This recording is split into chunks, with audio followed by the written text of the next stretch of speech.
Hello mga kasuwer. Tuturo naman ako ngayon kung paano magkabit ng sewing machine light. Ganito lang yan mga kasuwer, tara. Ito yan mga kasuwer. Ito yung kanyang safety box, sweat box. Dito natin yan ikakabit. Silaw na, silaw. Yan.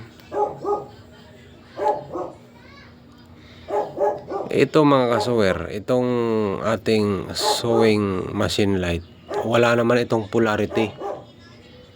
Kaya walang problema yan. Kahit saan dyan sa dalawang terminal na yan, pwede mo siyang ikabit yan. Pero dapat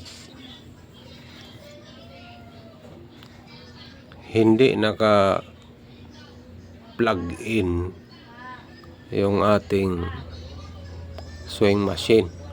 Bunutin mo talaga yung saksakan yan kasi malakas ang kuryente dyan. Delikado tayo mga kasuwer. Itong pula, kasi may pula ito at saka puti. Huwag kayong mag-alala dyan kasi wala namang polarity yan. Kahit saan mo ilagay yan, ganyan. Ayan o. Walang problema yan. Importante lang dyan, hindi nakasaksak yung ating makina. Kasi may kuryente yan. Baka ma-disgrasya. Yun lang mga kasuwer. Huwag kayong mag-alala dyan sa white and red na yan. Huwag kayong mag-alala dyan kasi walang polarity yan. Okay na yan. Ngayon na ikabit na natin mga kasuwer. Try natin. Saksak natin yung kanyang plug ng sewing machine. Ito. Yan.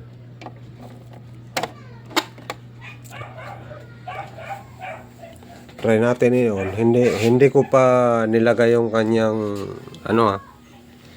sweat box. Hindi ko pa tinakpan.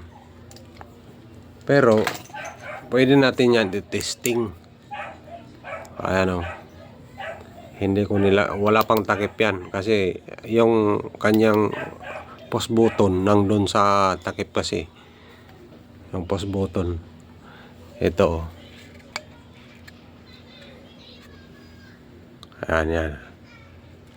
Ayan. Takip yan. Kaya hindi ko pa nilagay yan. Pero pwede natin i-testing yan. Sa pamagitan nito.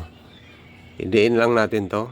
Mga kasuwer. Yan. Ito. Yan. Diba? Gumagana siya.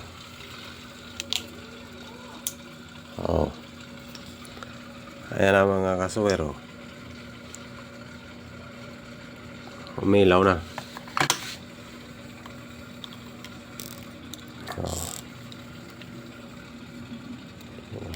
Ganyan lang mga kasuwer. Maraming salamat at sana nakatulong dun sa mga baguhan.